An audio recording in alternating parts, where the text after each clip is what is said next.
this is DJ Rocco from Rockland, and the following interview with Roger Chouinard Jr. from All Sinners and Purchase Street Records was originally broadcast live on WRPS 88.3 FM. This has been slightly modified from the version put out over radio. Enjoy. Thank you again, Roger, for coming today. That was off of the special live show edition vinyl that you can buy at All Sinners shows. Correct. And when's your next shows? So our next show is in New Jersey at Dingbats in Clifton with Eddie Trunk and Don Jameson and Jim Florentine, that metal show gentleman. And we actually have to play covers. Oh, no. That was part of the deal. But we used to be a cover band, so It's okay. And we do them well. Like, people get upset. There's a couple gentlemen that see us in Derry, New Hampshire, which night later we're playing with Warrant, which is going to be super cool. And he's like, he always says, "You guys going to play Wasp tonight? You guys going to play Wasp?" And it's just like, we've gotten to the point where we have so many originals that we're not a cover band anymore. My friend Tom asked me that at the Met show. He goes, "What cover are you playing tonight?" I'm like, "I'm an original band tonight," you know. But I really like playing covers. It's fun. People sing along. And sometimes we'll do, you know, instead of being all sinners, we're, you know, all covers. Yeah.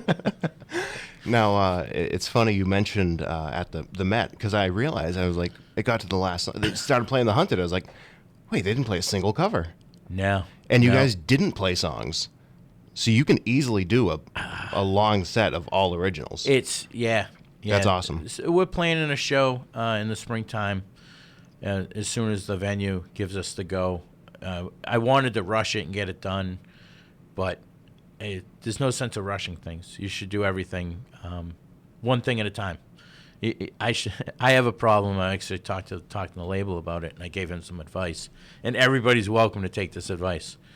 Finish one thing before you start the next. I've always had a problem where you know, everybody suffers from panic attacks or situations, or just being overwhelmed. Like, sometimes you wake up and you're like, I got schoolwork, I got to do this, I got to do that, I got to do this. You know, if you don't put things off, you won't be overwhelmed. Yeah. And that's helped me out with this band, because I'm only one person. I choose to do all the business in the band. Mike helps out. You know, the other guys definitely help out. But I like things done a certain way. And everybody does. So I do get overwhelmed. But with, you know, with the shows coming up, and then in February, we're doing some shows with George Lynch from Dawkins, like 4 or 5 shows. So and you're playing the Fete Music Hall? Is that correct. How you say it? Yeah, yeah. Wow, that's the first time I've ever said it properly. Yeah. 21 plus for some reason, though. You're not 21? No, I get that a lot. My friend's grandmother thought I was 50. That's nice. Yeah. She want to date you? Yeah. Moving along here. We briefly started to talk before the show about how we met. Correct. So I guess I'll take the lead on this. It was the All Sinners Christmas party at, what was it, like December 10th? Was it 23? Yeah. Yeah, 23. 2 years ago, yep. Yeah, and the show, it was going on, and Jimmy James played first. Yep. And I was like, wow, he's something. And then Bright Idea came on, and those guys, who I actually was lucky enough to have on my show fairly recently, a couple months ago, yep. That made me want to start playing guitar. They're so good, and they're just great guys. So go check out their stuff. They just released Ocean Town a couple months ago. So go support Bright Idea. Lenny's great. Yeah, Lenny's awesome. Lenny's helped us with our intro and the Rise Up intro. Oh, really? Yep. I did not know that. Yep. That's cool. And so after the show, I'm friends with Teddy Goods, of course. Of course, everybody is. Yeah, seriously. And he told me, he was like, oh, you're going to meet Roger. So after the show, I met you, and I got a picture with you. Yep. And then what happened after that? It's all downhill. It's all downhill. Now you have a record problem. Yeah. You have too many All Sinners T-shirts and Purchase Street Records T-shirts. I have way too many All Sinners and T-shirts. And you spend Sundays in New Bedford Yeah. At the toy store and the record store. Yeah. And there we go. Yeah. So it's fun, you know? Yeah. But that show actually, that was the warm-up for our whiskey show. Oh, really? Yeah, I did not know that. Yeah, so we did that, which it's expensive for us to go out there, you know, especially during the holiday time, because, you know, flights just, The flight situation is when there's a holiday or something's busy, of course flights are going to go up. Right. So it was expensive, and we did the show and helped us pay for that to get out there. But we after the show, I actually took a fall. I just misstepped. I don't drink. I look like I hang off the ceiling at midnight and go crazy. But I really, try to be professional or whatever. I like to have a good time, but I took a fall. I hit my head and my chest on the set of steps at the vault, and I died. So, Literally? Yeah. Really? Yep. I did not know that. Yeah. So luckily, Joe Joyce, my friend Masha, and my friend Pete were there, and somebody else was having a diabetic attack, so the ambulance was already there there for you go. him. So I fell right at the same time. Wow. Or the correct time. But yeah, they did CPR on me, brought me back, and everything. That's crazy. Yeah. I did not know that. So the only thing I was worried about was my dogs. You died, come back? Yeah. How's my dogs doing? Oh, I woke up, my shirt's around my head. Mike's taking pictures. It was just a bad time. But that's my bros. There you go. Well, we're glad to still have you. Yeah, I'm still here. Still yeah. rocking and rolling. That's what we like to have. And we're going to backtrack a little bit here. Okay. I want to talk about Drained. Yep. It's funny. The other people I've had Lenny Lashley on my show. I've had Bright Idea on my show. And I've interviewed all of them. And I can find so many articles and interviews with those guys. Mm-hmm. I can't find anything on Drained. We weren't famous. Yeah. We were out in a time where there wasn't an internet situation. We put out a couple records, which the band itself paid for. The first two records was with a different singer and bass player, Eric Power, and Sean Miller, which I ended up putting out on record. That I'm not letting Rocco. I'll give him one later on, but this show's about all sinners. But the past. But it was Hatebreed, hardcore type stuff. It was heavy. And then the crazy thing is, Eric ended up quitting. Bob came in to sing. Band had a lot of members. We toured around. We went down to Florida, out to the Midwest. Never really made a big ripple in music, but we had a lot of fun. I always call us VFW famous.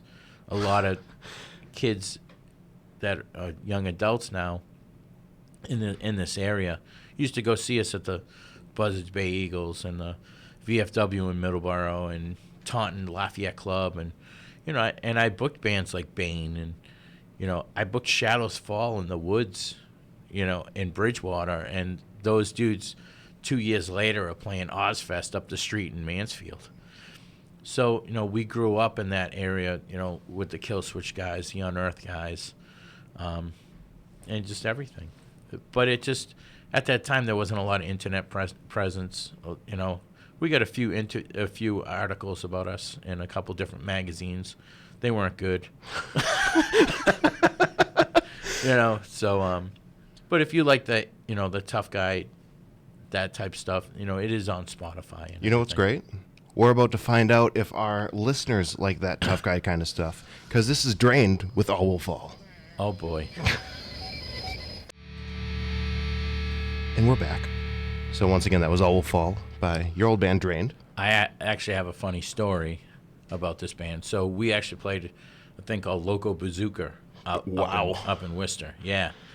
So we played, and there was this guy on the side of the stage. And he came up, and he was talking to us, and he was a super cool dude. And I noticed his accent. I'm like, where are you from? He's like, Iowa. I was just like, are you? He's like, yeah, I'm in Slipknot. He's like, here's my phone number. I'd love to get you guys on some stuff. And we ended up hanging out with the dudes. It was Sean, 6 or 7, the clown character.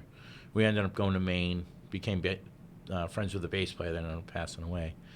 But, he was going to try to get us on some stuff with those dudes because he really enjoyed the band. But, like, 3 days later, they played with Hatebreed, and then Hatebreed became Hatebreed. Yeah, that'll do it. So I'm always the bridesmaid. It happens. It's okay. Yeah, so we just briefly mentioned the Drained record. Yep. And let's talk about physical media for a second. Okay. It's making a comeback. It has been for a little while now. Yep. Vinyl's outselling CD. So talk about that. Well, with the store, with the All Sinners, Closer Than Kin, the band I also played in, and Drained, I released all those records under the Purchase Street Records umbrella. And the early All Sinners stuff. The current record is on Rat Pack Records. The label's done great stuff for us. We have some surprises coming out in the new year. It's going to be overseas, everything like that. We've worked really hard. Tower Records carriers at Amazon, Newberry Comics, anywhere where you can buy a record. And we were talking about downloads, like, do we make money off downloads and Apple Music and stuff? And I think after every time, because you have to pay for it to be on Apple, you have to, they take a chunk. So, like, the 99 cents turns into 15 cents.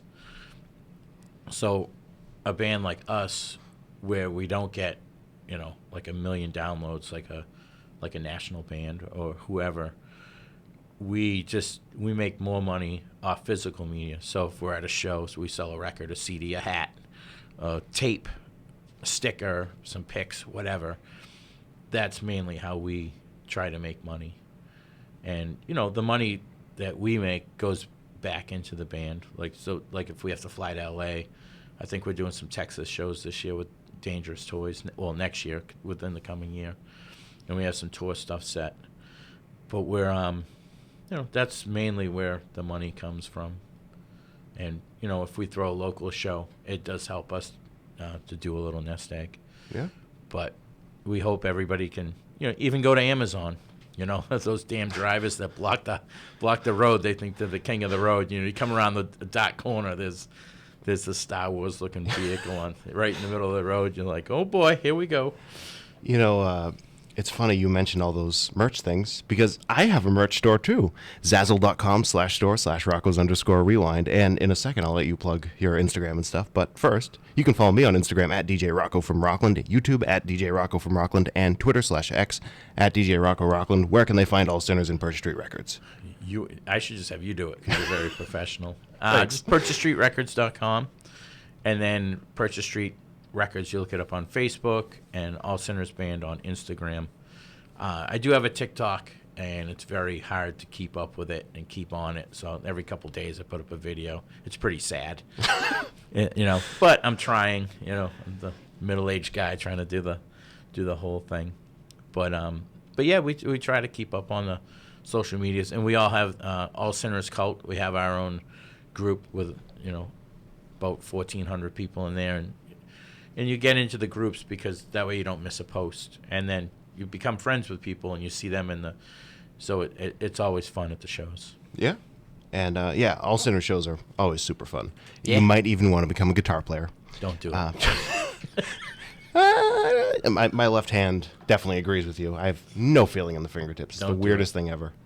But you mentioned Closer Than King. Wow, Correct. Kin. I can talk today. And that's another band that you can't find a ton of that. Do you still stock those records? I still have the record at the store. Nice. We do have a video on YouTube, Closer Than Kin, Dead Flowers for a Dying Lover.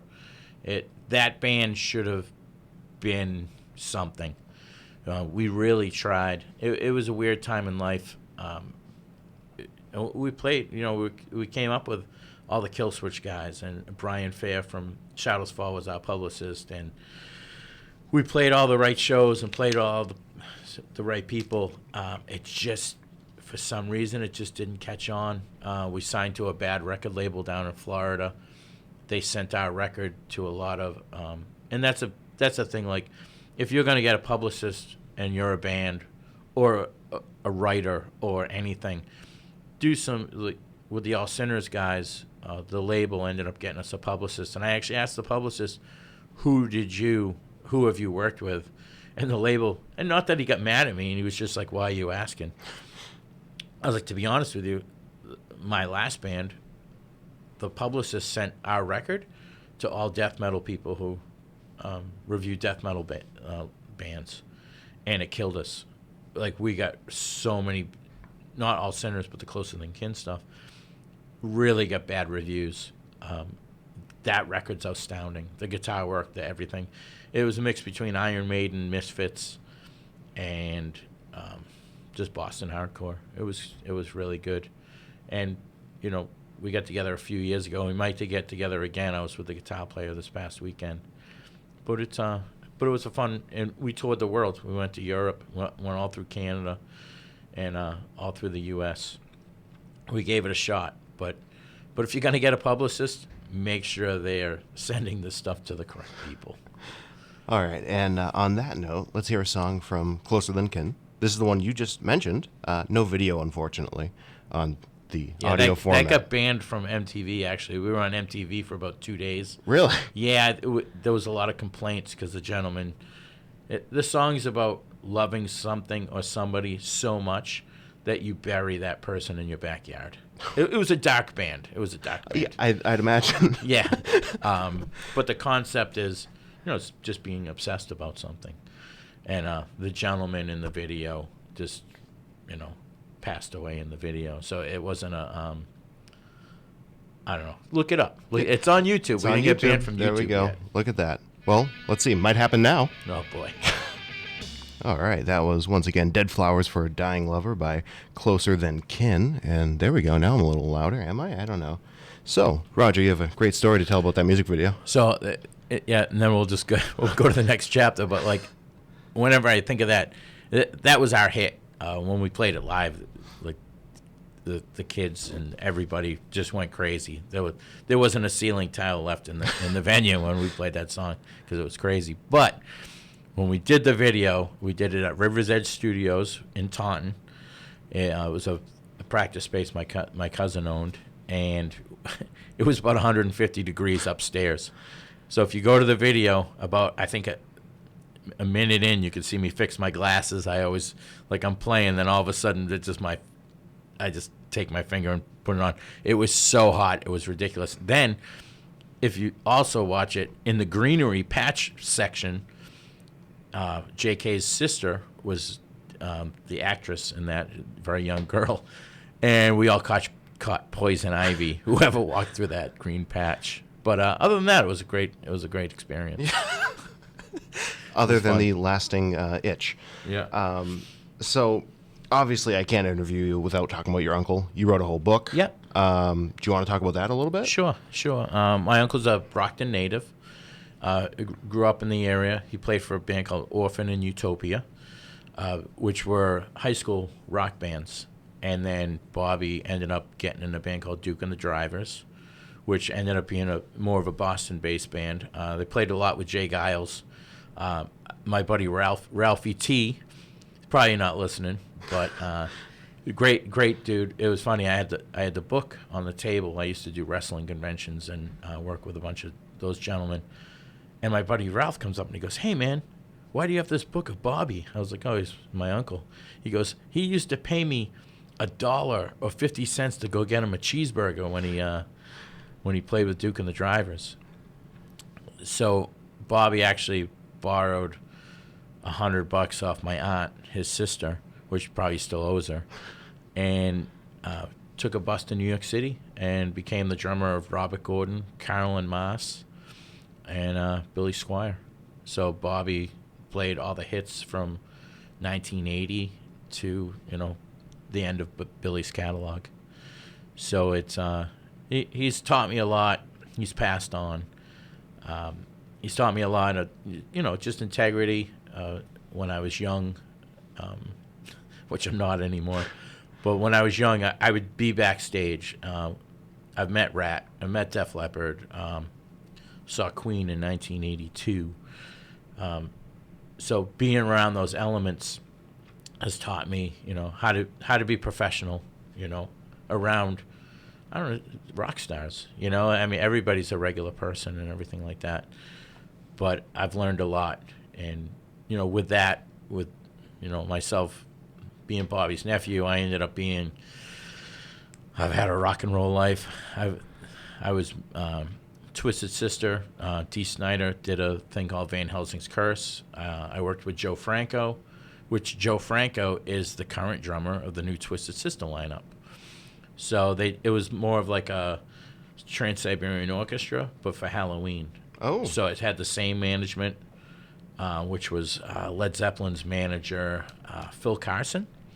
So that was headed by him, and it had just a bunch of great metal guys. And then from doing that, I hung out with Derek Taylor, who was the bass player of Overkill, and he's like, "Hey man, you're fun to hang out with. You want to be Overkill's drum tech?" I'm like, "Yeah, man, let's do it." So for 6 years, I toured the world. I've met everybody, Lemmy, whoever, and went to Europe, all over the U.S. I tripped over Dave Mustaine's feet in Overkill's bus one time in L.A.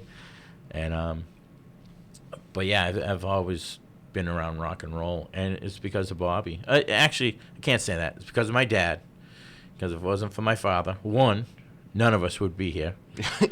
You know what I mean? You wouldn't be here, if your dad and just everything and the influence of the life, how they brought everybody up. But I had a great childhood, and then, just going to shows since I've been, I don't know, in the 5th grade. My recent Facebook picture is me with Rat when I was like in the 8th or 9th grade, so it's fun. All the tattoos then too? Yeah. No, this ugliness came later on because I owned a tattoo shop for 9 years. I've had several lives, and I'm okay with it. That's good. You just need to know when that life is starting to decline, you move on to a next one. So yeah, and it's great. This entire interview, I didn't say you're the drummer for All Sinners a single time. No, I'm not. I'm the not. babysitter. Oh, okay. I'm the driver. The last thing I do is play drums. Your Nick's dad, can't forget that. Yeah. Some guy thought that. He goes, "Oh, your son's a real good guitar player." I'm like, "No, he's not my kid. He's not my kid." But he is. We were at the record signing where I had you guys sign like 20 things for me. Yeah. And Nick was like, Dad, trying to get you to sign something. Just screaming across the store. Nicest kid in the band. Oh, yeah, super nice. I give him the award every single time. No, everybody in the whole band is it's a collective, 100%. Like, some people say, "Oh, without you, without this," and it's without anybody. Yeah. Without Bruce, we wouldn't have Nick. Without my history with Drained, I wouldn't know Mike. So Mike was in a band called Thought Junkie, and yes. And I put out that record. I put out the Seamless records, Thought Junkie records, the Drain records, the Closer Than Kin records, Wilhelm Scream. I put out Smack and Isaiah record. I also put out an Atom Bomb record, which was my uncle's last record, which is a masterpiece in my eyes. And I played drums for him for about 2 weeks. It was brutal. I'd go to rehearsal, and he'd be like, "Hey, you need to learn these songs." I was like, "Cool, man. I'll learn these songs." I'd get to the show. No, one of those songs were on the thing. He goes, "Just watch my foot." I'm like, What does that mean? But hey, I had a good time. I've always wanted to play for a Wasted Rock Ranger, and I did. There you go. But yeah, if it wasn't for Bobby, just with musical upbringing, and I asked him how to play drums, and he's like, learn AC/DC Back in Black from start to finish, because that's all you have to do is just play a beat, because you don't have to do all that crazy stuff. Just play that, learn how to play that record, and I did, and I've seen the world because of it. We're gonna play a Billy Squier song in a second. Okay. But it's funny what you just said, because something I learned from guitar is if you're just going acoustic and you're just singing by yourself, no one cares if you're hitting every single note on the guitar. Look at any acoustic guy out there. They're going to mess up. It's acoustic. Yeah. It's bound to happen. And you don't have to have a perfect strumming pattern. You don't need to be perfect. You know what I mean? But that's what I like about people. I like people that can't sing. I love people that can't sing, but they try. And that's what matters. Yeah. And like when we go out there and play our songs, we have to play them like to their T. Oh, yeah. Every time we play, everybody's like, "You guys are like that much better." That I'm like, and I see it. I was watching a video. You always want to better yourself no matter what you do in life. A better vehicle, a better life partner, a better restaurant, just everything. But I was watching a video from us from Tupelo, and I was watching me play, and I didn't even look like I wanted to be there. I looked so bored, and I'm like, you know what? I'm done with that. change my whole setup and everything like that. I go out there, and the one thing I did, a few things I learned from Atom Bomb is like when you close the door here, you know, you're DJ Rocco. Yeah. Out there, you're just Rocco. You know, walk in and whatever. As soon as you close that door, it's time to go to work. So every time before we go on stage, like right before the release party, like our intro hit, you know, Embers Rising. I was like, oh my goodness, like I'm getting like the shivers right now. But, you know, and we come, you know, we have it timed to come out right when the harmony part comes in. And Nick looked at me, he goes, you ready? And I looked at him and was like, it's time to go to work. So, but if you're going to do something, you do it. Yeah. You don't do it half.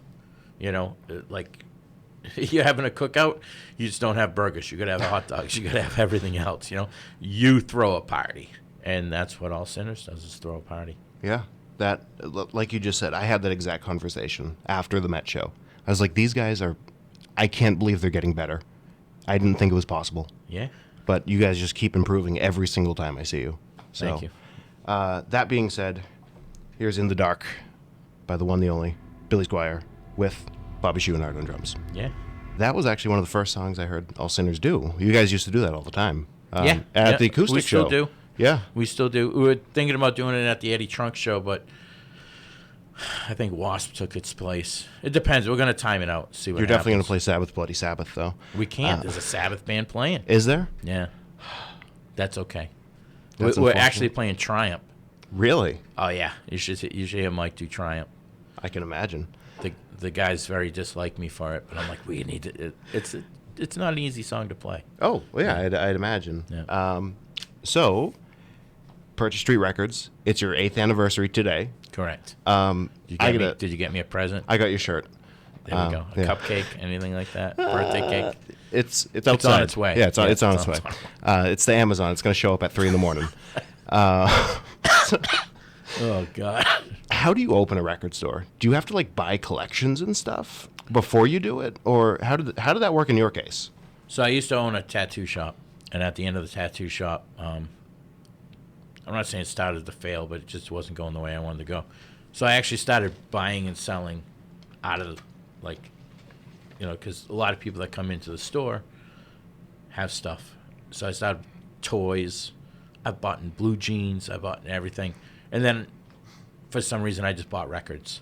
And I know records. I'm not great at it, but like somebody will buy a Metallica record, Pink Floyd, Grateful Dead, Zappa, Alice Cooper, as we were just talking about. I know more popular titles. I don't want to say better because everybody likes something different.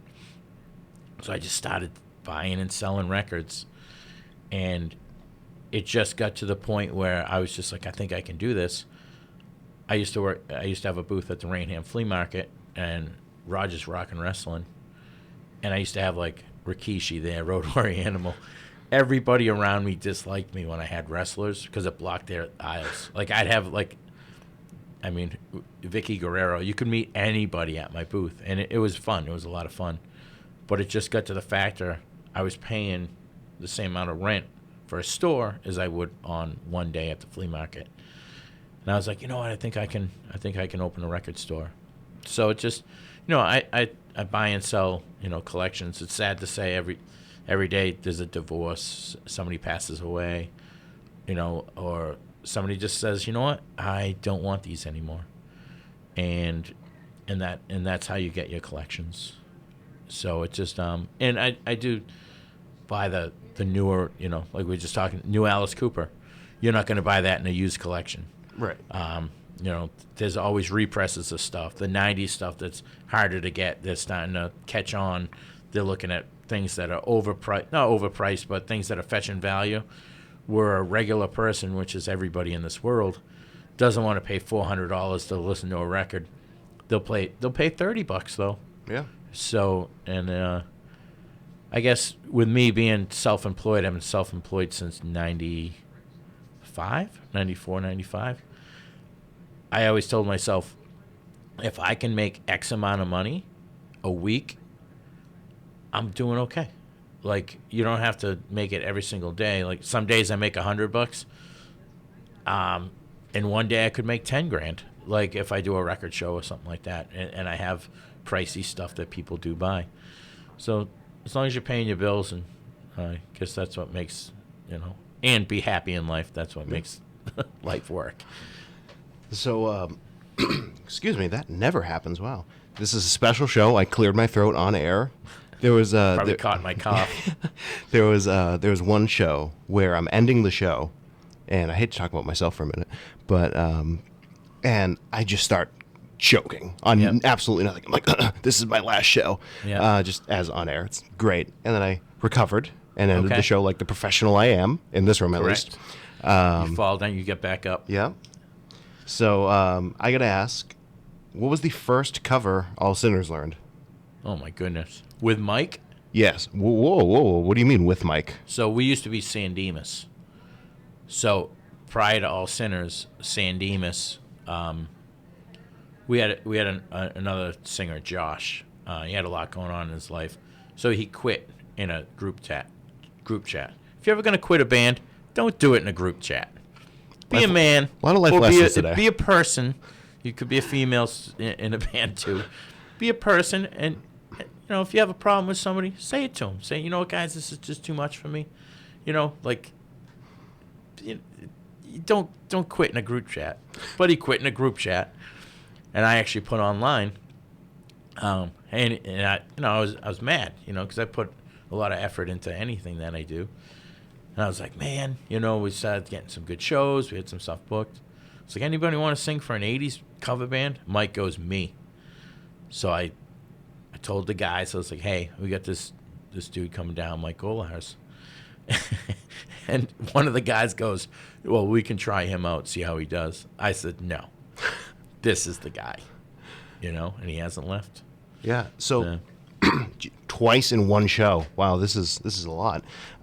So one of my questions was actually, who was the last person to join All Sinners? So I guess it was Mike. No, it was Nick. It was Nick. Whoa. Yeah. Okay. This is getting crazy. So right during the life shutdown, that's when San Dimas kind of hit it. No one was playing out. No one was doing anything. You weren't supposed to leave your house. So myself, Bruce, and Mike, we were just like, okay. Mike kind of says, hey, man, you know what? There's a bunch of bands out there doing the original thing. Let's write a good rock record. Let's see what we can do. We had no expectations whatsoever. And not that we're, making leaps and bounds or anything, but we're doing okay.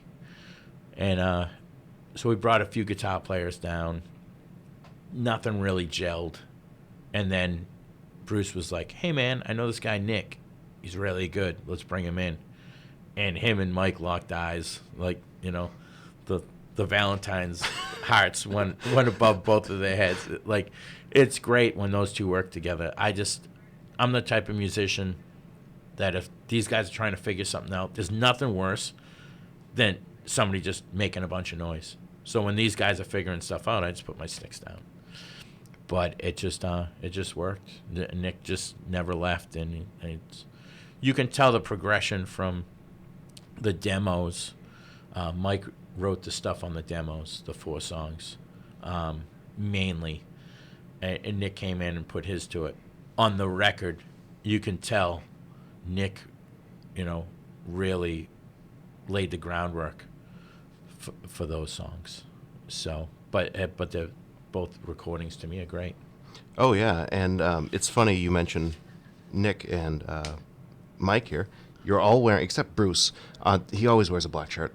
But on the back of the record, you're all wearing bands that I'm assuming inspired you. You got the Dangerous Toys shirt on. Nick has the Megadeth shirt on. Yep. And I don't know, what is Mike wearing? He's wearing a Chopperhead shirt, which is a local motorcycle customization establishment. He also owns the Dipper in New Bedford. Mike? No. Okay, that was about to Mike go owns a crazy pool, there. though. If you want to go swimming, Mike has a nice pool. My friend Truth, and he also sings in American War Machine. He's owns a tattoo shop. He's a busy guy. He has the podcast, right? Yeah, Big Truth podcast. Yep. He's a I good see guy. Lenny Lashley always posting that one. Shout out to Lenny. They're dudes. Yeah, no, Lenny's a great guy. I've Yep. had him on my show. And I figured, you know what, let's just keep talking. And then, yeah? Whatever you want to do. All right, sounds good to me. Okay, I've been meaning to ask you this every time I see you, but I always forget. Into the Flames, Correct. chorus. Is there a synth? Correct. Yes. There is. I knew it. I knew there was a synth. I knew it. We can't afford a keyboard player live, so we just no. It's funny because the gentleman who recorded the record, mixed the record, Pete Ruccio. We send his stuff. He really gets us and what we're going for. So he's also he did the Deep Purple song, and he did all the keyboards on the Deep Purple song. Also on Jesus' birthday, we have our Striper cover coming out on YouTube and social media, on Spotify and everything like that. So the label didn't want us releasing two cover songs like right away. Right. He's like, don't do that. Everybody's going to think you're a cover song. And the one person I listen to in life, one are my dogs, and two is Rat Pack.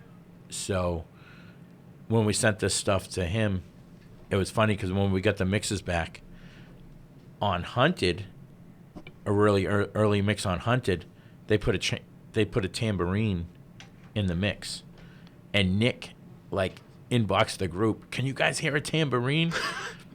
And sometimes you listen to it on headphones, some systems are better than others, but with separation you can hear the tambourine. Nick's like, we don't have a tambourine player. But on this one, I'm listening to it at my house. I got one of those big JBL party boxes that sound amazing, and I'm like, oh my goodness, there's keyboards in that. But it fits. It definitely fits. It gives it that sound. I remember when I was young, forever ago, but I gave a gentleman, I was at the Approach in Bourne. I gave this guy a tape of my band, Signs of Rain, which is me and Brucey's early stuff. Which we're not going to talk about because you sang on it and you don't want to. Yeah, it's terrible. I got to hear it. I'll get you a tape. Yes. I'll give you a good deal on one.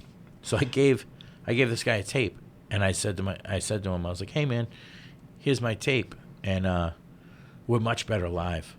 And the guy turned around to me and goes, oh, it's too bad because I'm going to be listening to your tape. And that stuck with me still to this day.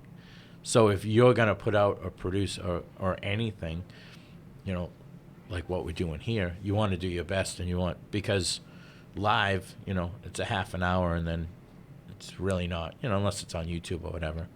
But like this record, we wanted it to sound the best, so we sent it to Ruccio, and yes, it has keyboards in it. I knew it. It's cool though. I thought I was going crazy. I was like, is there a weird synth something? Because I pick up on stuff like that. There's a Danzig song where he has there's a tuba on it or something. Yeah. There's a very deep horn. Yep. And I recognize, I'm a big horn fan. Scott, Okay. love Scott. Yeah. I got to pick up on No Doubt record next time I'm at Purchase Street Records on Pope's Island in New Yeah, Bedford. they've done good for themselves. Yeah. But yeah, so Roger, I just want to thank you again for coming on today. This is all the time we have for, shockingly. Okay. This has flown by, actually. Yeah. This has been a really fun show. And I was worried that we weren't going to talk enough.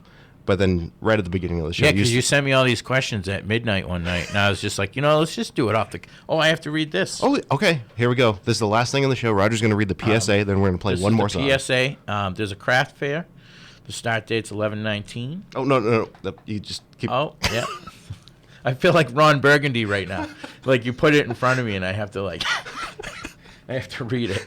Okay. Join the Abington Garden Club for their greens and craft fair on Saturday, December 6th from 10 a.m. to 2 p.m. 16 vendors. There's a bake sale, raffle table, refreshments, and more. Maybe Purchase Street Records will show up. The Garden Club will be selling fresh handmade greens, wreaths, swags, centerpieces, and baskets. Santa will be there. No way. Yep. Wow. It's free admission. Come down. People really do things at their house and, take stride and just pride on everything that they do. So this Saturday, December 6th, from 10 a.m. to 2 p.m. at the United Church of Christ in Abington at 10 Bedford Street. Not New Bedford. Bedford Street. Bedford Street. 10 Bedford Street. Join the Abington Garden Club. All right, Roger, thank you so much for joining me today. You can check out his new album, We Own the Night, by All Sinners on Rat Pack Records and wherever you listen to music. And also, go check out Purchase Street Records and anything else? Follow them on everywhere.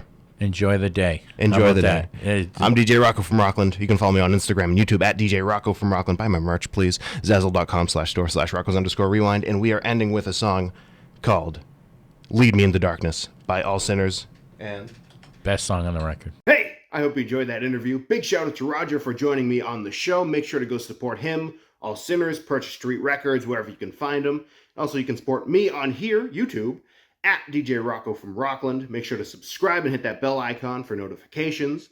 You can also follow me on Instagram at DJ Rocco from Rockland, Twitter/X at DJ Rocco Rockland, and you can buy some merch, including this shirt, Zazzle.com/store/Roccos_rewind.